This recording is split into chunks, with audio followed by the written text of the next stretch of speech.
இஸ்லாத்தை பற்றி விமர்சிக்கக்கூடிய சேனல்களில் தமிழ்நாட்டில் இதுவே முதல் சேனல். இது போன்ற இஸ்லாத்தை பற்றி வெளிவராத பல உண்மைகளை அறிந்து கொள்ள மறக்காம சப்ஸ்கிரைப் பண்ணுங்க, சேனலை சப்போர்ட் பண்ணுங்க. அடிமை முறை என்பது பழங்காலத்தில் பரவலான நிறுவனமாக இருந்துள்ளது. எப்படி பண்டம் வாங்குவோமோ அதே போல மனிதர்களை ஒரு பண்டமாற்று பொருளாக கருதப்பட்ட ஒரு கொடுமையான வழக்கம். இது காலம் காலமாக ஒரு குறிப்பிட்ட மக்களுக்கு எதிரான அடக்குமுறை மற்றும் அநீதிகள் நிகழ்த்தப்பட்டு சக மனிதர்களை ஒரு மிருகத்தை விட கீழாக நடத்தப்பட்டும் வந்தார்கள். இஸ்லாம் மனிதர்களுக்குள் ஏற்றத்தாழ்வு பார்க்காத மார்க்கம் என்று சொல்லிக்கொண்டு இந்த அடிமை முறை விடயத்தில் கொடிகட்டி பறந்தது. போர் என்று கூறி அப்பாவி மக்களை பிணை கைதிகளாக அழைத்து வரப்பட்டு அவர்களை கொலை செய்தும் மீதி இருப்பவர்களை அடிமை சந்தையில் விட்டு லாபம் பார்த்தும் அடிமைகளை வேலைக்கு வைத்தும் இருந்துள்ளார்கள்.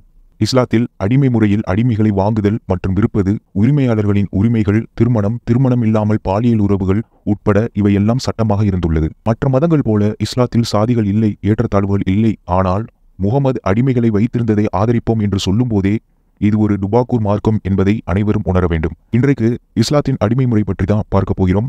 சில பச்சை சங்கிகளையும் வறுத்தெடுக்க போகிறோம். கடைசி வரைக்கும் வீடியோவை ஸ்கிப் பண்ணாம பாருங்க. அப்போதான் இஸ்லாத்தின் அடிமை முறையை பற்றி நான் சொல்ல வர உண்மைகளை உங்களால் புரிஞ்சுக்க முடியும். வணக்கம் தோழர்களே, நான் உங்க எக்ஸ் முஸ்லிம் தமிழன்.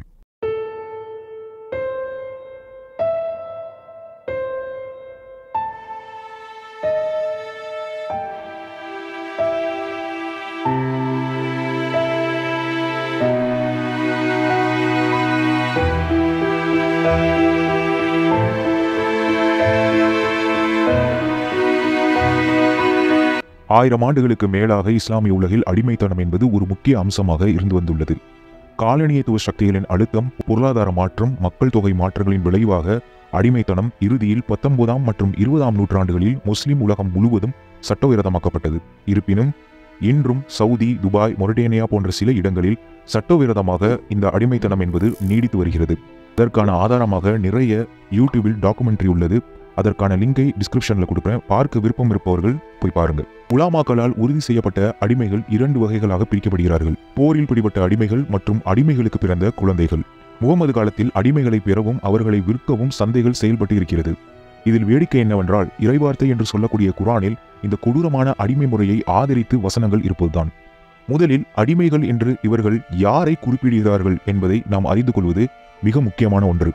இஸ்லாத்தை பரப்புகிறோம் என்ற பெயரில் அப்பாவி மக்கள்கள் அமைதியாகவும் நிம்மதியாகவும் வாழ்ந்து கொண்டிருந்த இடங்களுக்கு அத்துமீறி உள்ளே நுழைந்து அவர்கள் எதிர்பாராத நேரத்தில் அவர்களை தாக்கி கொலை செய்து அங்கிருக்கும் பொருட்களையும் பெண்களையும் அபகரித்து கொள்ளையடிப்பதுதான் முகமதுடைய முக்கியமாக வேலையாக இருந்துள்ளது.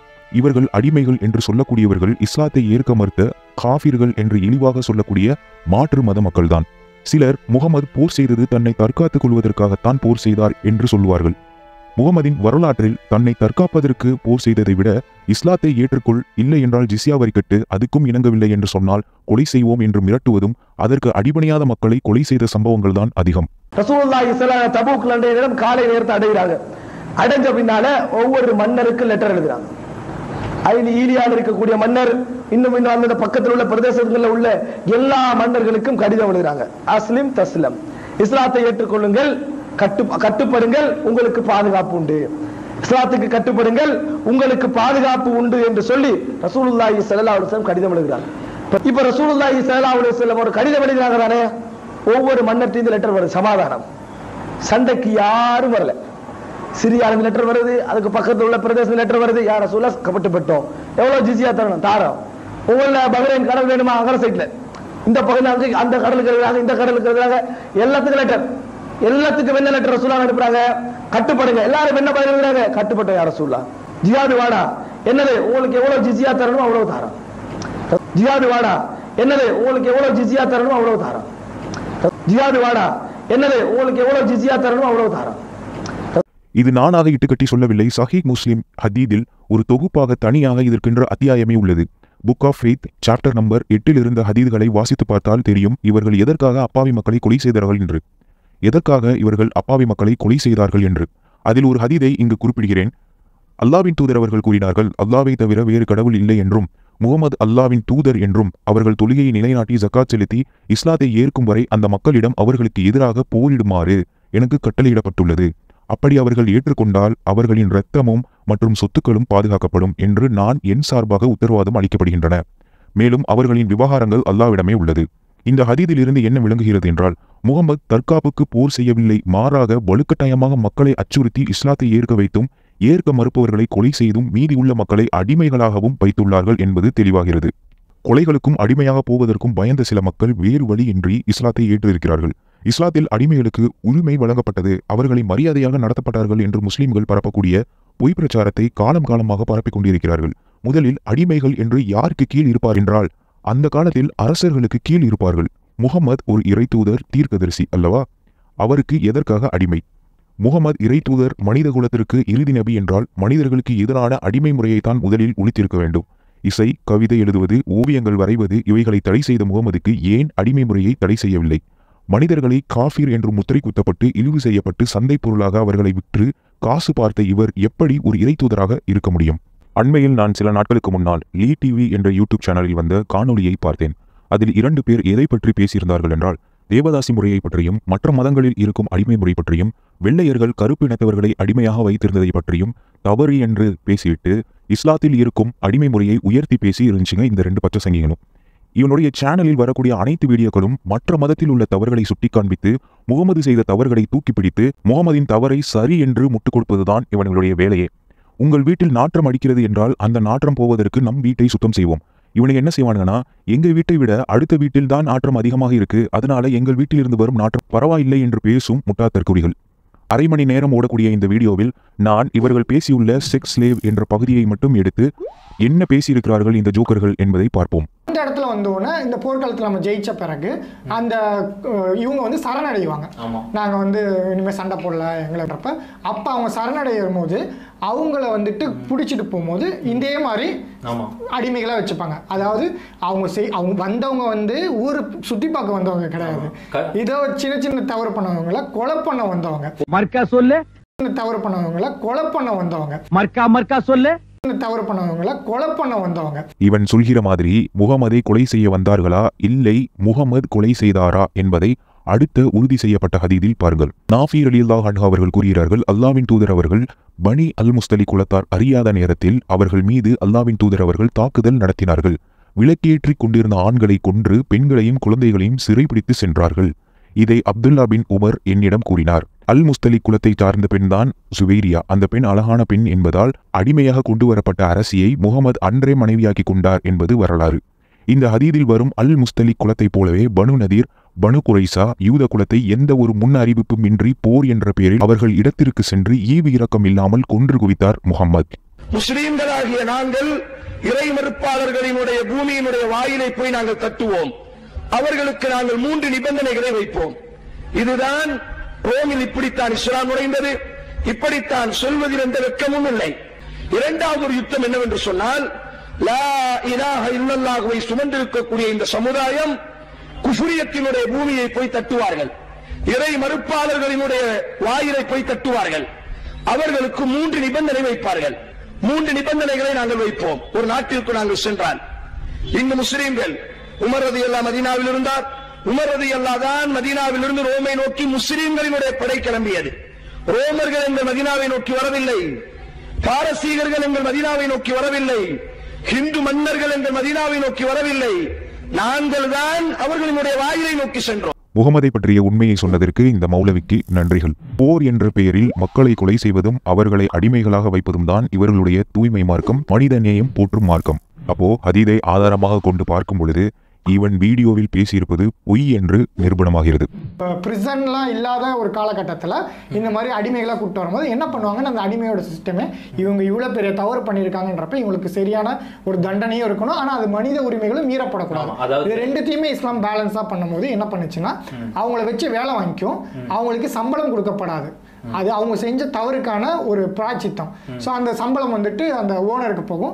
இவங்களுக்கான பேசிக் நீடெல்லாம் வந்து அந்த ஓனர் பண்ணி கொடுப்பாரு.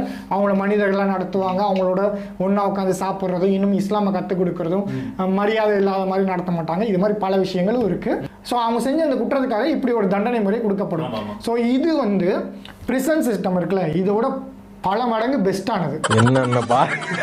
என்னென்ன சொல்றான் பாருங்க, கம்பி கட்டுற கதையெல்லாம் எடுத்து போடுறாங்க. ஒரு தவறும் செய்யாத மக்களை தவறு செய்தார்கள் என்று இவன் அடிக்கடி எந்த தவறை சொல்கிறான்? அவர்கள் செய்த தவறு என்னவென்று நான் சொல்கிறேன் கேளுங்கள். முகமதுக்கு அடிபணியாமல் இஸ்லாத்தை ஏற்காமல் இருந்ததுதான் அந்த மக்கள் செய்த தவறு. அதற்காகத்தான் அவர்கள் அடிமைகளாக்கப்பட்டார்கள். ஒரு கொள்கையை ஏற்கவில்லை என்பதற்காக அவர்களை இழிவு செய்வது ஜெயிலை விட பெஸ்ட்னு இந்த தற்கொலை சொல்லுது. சரி, சொல்ற மாதிரி முகமது அடிமைகளுக்கு உரிமை வழங்கினாரா இல்லையா, மனிதநேயத்தோடு நடத்தினார்களா இல்லையா என்ற கேள்விக்கு வருவோம். இவர்கள இருக்கக்கூடிய அனைத்து ஆண்களும் கொலை செய்யப்பட வேண்டும். இவர்களுடைய பெண்களும் சிறுவர்களும் சிறைபிடிக்கப்பட வேண்டும். அல்லது இவர்களுடைய அனைத்து சொத்துக்களும் முஸ்லிம் போராளிகளுக்கு மத்தியிலே பகிர்ந்து கொடுக்கப்பட வேண்டும். லா இலாஹ இல்லல்லாஹ்.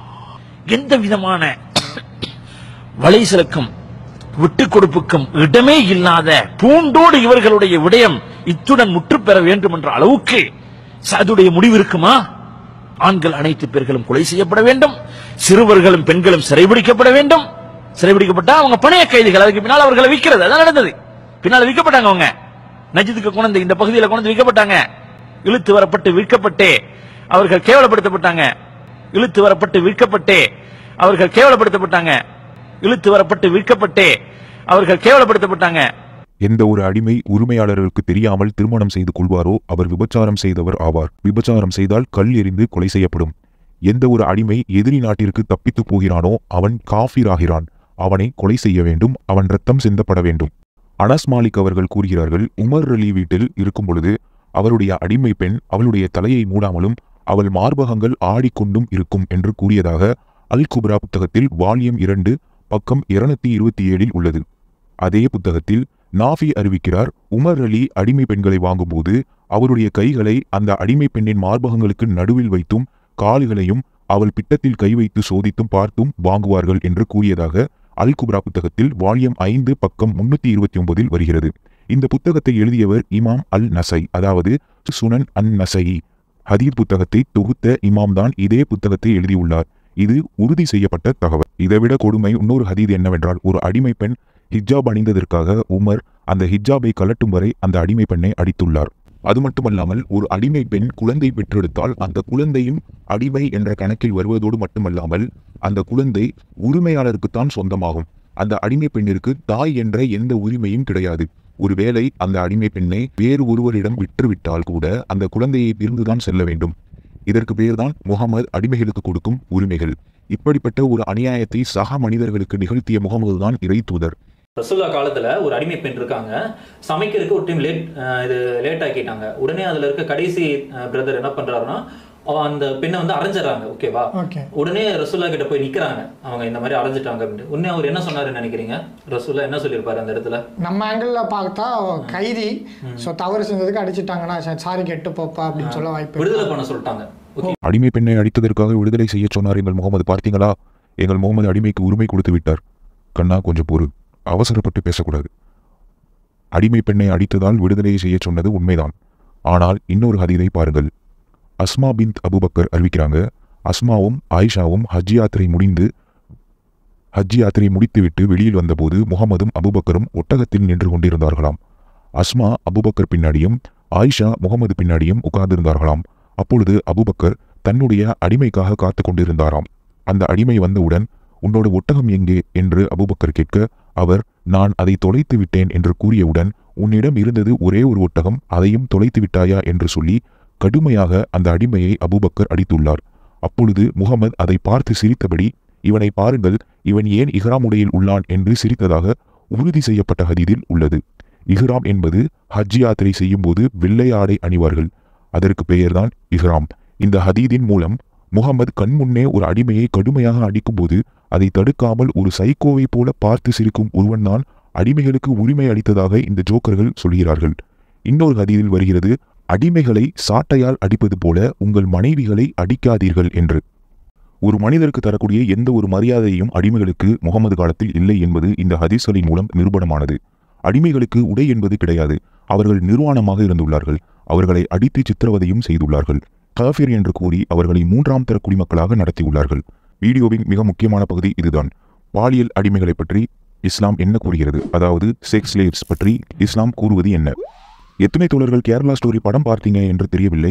பார்க்கவில்லை என்றால் நிச்சயமாக அதை பாருங்கள். அதில் பெண்களை மதமாற்றம் செய்து பாலியல் அடிமைகளாக ISIS தீவிரவாதி கும்பல்களுக்கு அனுப்பும் காட்சிகள் இடம்பெறுகிறது. இது 4 பெண்களின் வாழ்க்கையில் நடந்த உண்மை சம்பவம். பார்க்காத நபர்கள் பாருங்க. இன்னமும் இந்த கொடூரம் நடந்து கொண்டுதான் இருக்கிறது. பாதிக்கப்பட்ட பெண் கூறும் வாக்குமூலம் டாக்குமெண்ட்ரியாக வெளியாகியுள்ளது. டிஸ்கிரிப்ஷனில் லிங்க் தர, பார்க்க விரும்பும் தோழர்கள் போய் பாருங்க. பாலியல் அடிமைகளை பற்றி இறை வார்த்தை என்று சொல்லக்கூடிய குரானில் வருவதுதான் இங்கு உச்சக்கட்ட கொடுமையே. இஸ்லாத்தில் முக்மீன், முஸ்லீம் என்று 2 பிரிவுகள் உண்டு. முக்மீன் யார் என்றால், முஸ்லீம் என்ற ஸ்டேஜை விட மிக சிறந்தவர்தான் முக்மீன். அவருக்கு என்னென்ன தகுதி இருக்கணும் என்று குரானே சொல்கிறது கேளுங்க. சூரத்துல் முக்மினீன் என்ற தனி அத்தியாயமே குரானில் உள்ளது. அதில் முதல் 6 வசனங்கள். இஸ்லாத்தின் மீது நம்பிக்கை கொண்டவர்கள் நிச்சயமாக வெற்றி பெற்று விட்டனர். அவர்கள் எத்தகையோர் என்றால், தங்கள் தொழுகையில் உள்ளச்சத்தோடு இருப்பார்கள். இன்னும் அவர்கள் வீணான பேச்சு மற்றும் செயல்கள் ஆகியவற்றை விட்டு விலகி இருப்பார்கள். ஜக்காத்தையும் தவறாது கொடுத்து வருவார்கள். மேலும் அவர்கள் தங்களுடைய வெட்கத்தலங்களை காத்து கொள்வார்கள். இதுதான் முக்கியமான வரி. ஆனால் அவர்கள் தங்கள் மனைவிகளிடமோ அல்லது தங்கள் வழக்கரம் சொந்தமாக்கி கொண்டவர்களிடமோ தவிர இவர்களிடம் உறவு கொள்வது கொண்டும் நிச்சயமாக அவர்கள் பழிக்கப்பட மாட்டார்கள். 5வது வரி மற்றும் 6வது வரிகளில்தான் விஷயமே இருக்கு. பிறப்பொறுப்பை ஒழுக்கத்தோடு வைத்துக் கொள்பவன் தான் சிறந்தவன் என்று சொல்லிவிட்டு அடுத்த 6வது வரியை நல்லா கவனிக்கணும். மனைவி அல்ல, மனைவிகள் மற்றும் வழக்கரம் சொந்தமாக்கி கொண்ட பெண்களிடம் உறவு. இந்த வழக்கரம் என்று சொல்லக்கூடிய பெண்கள் யார் என்றால், அவர்கள்தான் பாலியல் அடிமைகள். மனைவிகள் என்று சொல்லும்போது திருமணம் என்ற பந்தத்தில் இருக்கக்கூடிய பெண்கள். வழக்கரம் என்பது திருமணம் ஆகாத அடிமை பெண்கள். 2க்கும் நிறைய வேறுபாடுகள் உண்டு. சோ குரானே விபச்சாரத்தையும் பாலியல் அடிமைகளை வைத்துக் கொள்வதற்கும் ஆதரிக்கிறது. அடுத்த வசனத்தை பாருங்கள். தன் மனைவியரிடத்திலும் தங்கள் வழக்கரங்கள் சொந்தமாக்கி கொண்டவர்களிடத்திலும் உறவு கொள்வதை தவிர நிச்சயமாக அவர்கள் நிந்திக்கப்பட மாட்டார்கள். இதே போன்ற குரான் வசனங்கள் பாலியல் அடிமைகளை வைத்துக் கொள்வதை பற்றியும் அதை ஆதரித்தும் பேசியிருப்பதை பார்க்கலாம். இப்ப ஆக்சுவலா இஸ்லாம் சொல்லக்கூடிய அந்த பெண் அடிமைகள் அப்படின்றது என்னன்னா, போர்க்களத்துல ஆண்களோட பெண்களும் வருவாங்க உதவிகளுக்கு. அது என்னன்னா அவங்களுக்கு சேரப் பண்றதுக்கும். அடே தற்கூரி, பெண்கள் எல்லாம் நின்றுட்டு சேரப் பண்றதுக்கு முகமது என்ன கிரிக்கெட்டோ இல்ல ஃபுட்பாலோ விளையாட போனா கொலை செய்யவும் கொள்ளையடிக்கவும் போனார்டா. இப்போ இவங்க கூட உடல் உறவு வைக்க வேண்டிய தேவை என்ன அப்படின்ற ஆங்கிள் கேட்பாங்க. ஸோ ஆக்சுவலாக பார்த்தீங்கன்னா இந்த அடிமை பெண்கள் மனைவிமார்களுக்கு சமம். ஓகேங்களா? எதனாலனா இப்போ நார்மலாக எல்லாருமே ஒத்துக்குவாங்க, ஒரு ஆணும் பெண்ணும் தனிமையில் இருந்தாலே ஒரு தவறான எண்ணங்கள் தோணும் அப்படின்னு. இந்த விஷயத்தை ஒரு பர்மிசபிள் வேலை பண்றதுக்கு தான் மனைவி கூட மட்டும் நீங்க உடல் உறவு கொள்ளுங்கன்னு வைக்கிறோம். இப்போ இந்த ஆணுக்கு தோன்ற மாதிரி அந்த பெண்ணுக்கும் தோணும்ல. அதாவது இந்த ஆணுக்காவது ஒரு மனைவி இருக்காங்கன்னு வச்சோம், இவங்க அடிமையாக ஒரு கைதியாக வந்திருக்காங்கன்னா இந்த பெண்ணுக்கு கணவன் இதெல்லாம் ஒரு அடிமைக்கு கைதிக்கு இருக்காது. ஸோ இந்த இடத்துல அந்த பெண்ணுக்கான ஒரு தேவையை ஹலாலா கொடுக்கறதுக்கான வழியா தான், அதுவும் கன்சென்ட்டோட அனுமதியோட இருக்கிறதா அந்த எஜமானர் பண்றது. அட வெக்கம் கட்டுவீங்களா? இதுக்கு எதுக்குடா வெள்ளையங்கிலி மாலைன்னு மானம் கெட்ட அயோக்கிய பள்ளிலாம். ஹலால் வழியில் விபச்சாரம் தான் திருமணம் செய்யாமல் அடிமை பெண்ணுடன் உடல் உறவு வைத்துக் கொள்வது, வேற ஒன்றும் இல்லைங்க. ஆனால் இவன் என்ன சொல்றானா, திருமணம் பண்றதுக்கும் திருமணம் பண்ணாமல் உடல் உறவில் ஈடுபடுவதும் ஒன்றாக முடியுமா? ஒருவரை வெளிப்படையாக திருமணம் முடிப்பதும் திருமணம் முடிக்காமல் விபச்சாரம் செய்வதும் ஒன்னாடா? இதுல ஆணும் பெண்ணும் ஒன்னா இருந்தா காமத்தை அடக்க முடியாதாம். அந்த அளவுக்கு உங்க முகமது காஜியாக இருந்திருக்கிறார் என்று அவர்களே அவர்கள் வாயால் ஒத்துக்கொள்கிறார்கள். திருமணம் எதற்கு செய்கிறோம்? முறைப்படி கணவன் மனைவி என்ற உறவு ஏற்படவே. ஆனால் இங்கு அடிமை பெண்களை திருமணம் என்ற பந்தம் இல்லாமல் உடல் உறவு வைத்துக் கொள்வதை மனைவிக்கு சமம் என்று இவன் கூறுவது எவ்வளவு பெரிய கேவலம். பண்ணுவாங்க, அவங்களுக்கு ஒரு சுதந்திரமே இருக்காது அடிமைகளுக்கு. சோ இந்த மாதிரியான ஒரு அநியாயங்கள்லாம் நடந்துச்சு அப்படின்னு சொல்லிட்டு அவனோட தியரி முன் வைப்பான். உன் தியரி கேட்க அழகா இருக்கு, ஆனா அது உண்மை இல்ல. நடந்து சொல்ற மாதிரி பாலியல் வன்புணர்வு ஃபோர்ஸா பண்றதுக்கு எங்கேயாவது வாய்ப்பு இருந்திருக்குமா? இதுதான் என்னோட கேள்வி. ஓகேவா? நீ சொல்ற கதைகள்லாம் கேட்கறதுக்கு நல்லா இருக்கு, ஆனா நீ ஆதாரத்தோட வா, முடிஞ்ச ஆதாரத்தோட வா. என்ன கேட்க வர உங்கள்கிட்ட?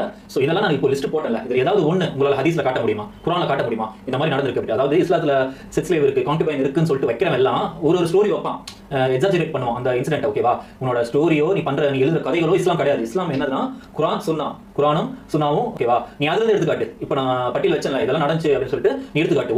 உனக்கு நான் வாய்ப்பு கொடுக்குறேன். அடிமை பெண்களின் அனுமதியோடுதான் உடல் உறவு நடந்தது என்று சொல்லுவது சுத்த பொய்.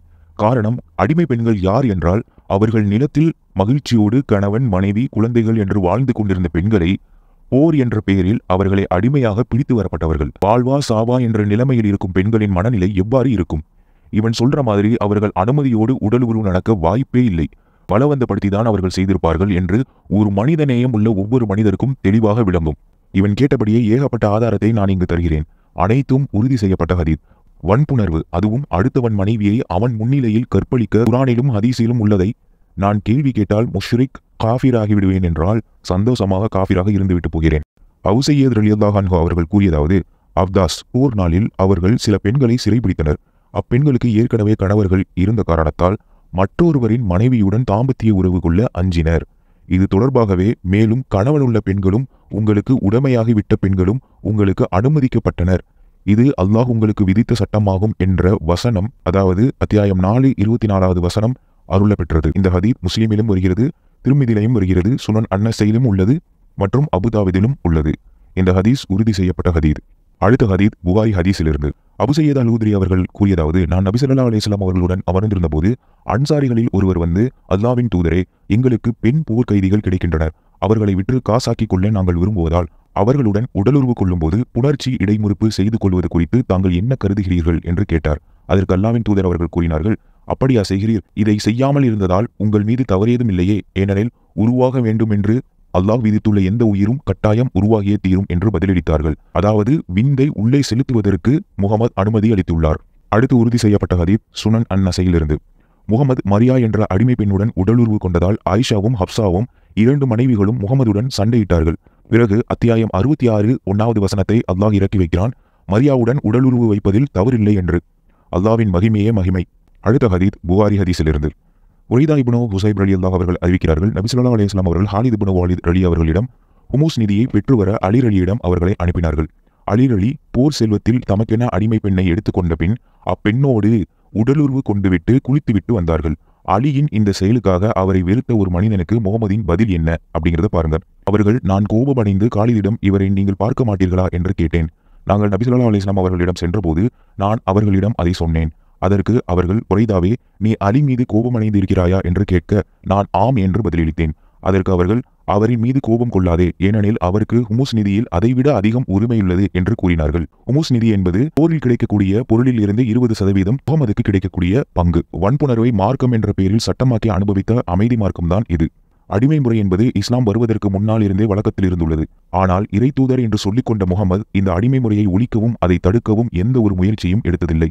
முகமதுக்கு ராஜ வாழ்க்கை வாழ வேண்டும் என்ற பேராசையில் இத்துணை மனைவிகள் இருந்தும் பாலியல் அடிமைகளை வைத்து விபச்சாரம் செய்துள்ளார். இஸ்லாத்தில் இருந்த ஆண்களும் அதே போல கேவலத்தை செய்துள்ளார்கள் என்பது வரலாறு. ஆனால் இங்கு இருக்கக்கூடிய சில அறவைக்காட்டு முஸ்லிம்கள் இதையெல்லாம் சிறிதும் தெரியாமல் எங்கள் நபி அடிமைகளுக்கு உரிமை வழங்கி உள்ளார் என்று பொய் பிரச்சாரத்தை பரப்பி மக்களை திசை திருப்புகிறார்கள். ஆனால் உண்மையில் அந்த மக்கள் எவ்வளவு கஷ்டங்களையும் துன்பத்தையும் அனுபவித்து இருப்பார்கள் என்று எண்ணிப்பார்கள். குழந்தைகளை விட்டு பிரிந்து கணவனையும் இழந்து நிர்வாணமாக்கி சந்தையில் ஆடு மாடுகளைப் போல ஒரு பெண்ணோ ஆணோ விற்கப்படும் போது அவர்களின் மனம் எவ்வளவு வேதனையில் இருந்திருக்கும். வலுக்கட்டாயமாக அடிமை பெண் என்று சொல்லி கணவனுக்கு கண் முன்னே பாலியல் வன்புணர்வு செய்யும் பொழுது அந்த பெண்ணின் மனமும் அந்த கணவனின் மனமும் எந்த அளவுக்கு வேதனையில் நொந்து போயிருப்பார்கள். அவர்களின் நிலையில் நம்மை வைத்து நினைத்து பார்க்கவே கொடுமையாக உள்ளது. இப்படி ஒரு கொடுமை நம்முடைய எதிரிகளுக்கு கூட வரக்கூடாது. முகமது கொடுமைகளை செய்தாலும் சரி, தவறு செய்தாலும் சரி, அதை தவறு என்று ஒத்துக்கொள்ளாமல் அதை மூடி மறைத்து அந்த தவறை நியாயப்படுத்தி பேசும் பச்சை சங்கிகள் தான் முகமதை விட கேவலமான இழிப்பிறவிகள். இஸ்லாம் மெல்ல மெல்ல அழியத் தொடங்கும். உண்மைகள் ஒவ்வொன்றாக வெளியில் வரும்போது தோழர்களுக்கு ஒரு வேண்டுகோள், இந்த வீடியோவை முடிந்த அளவிற்கு ஷேர் செய்யுங்கள். ஃபேஸ்புக், இன்ஸ்டாகிராம், வாட்ஸ்அப், ட்விட்டர் என்ற எக்ஸ் சமூக வலைதளத்தில் பகிருங்கள். மக்களுக்கு உண்மையை உறக்கச் சொல்வோம், உண்மையை உலகறிய செய்வோம். உங்களை அடுத்த வீடியோவில் பார்க்குறேன். Good bye.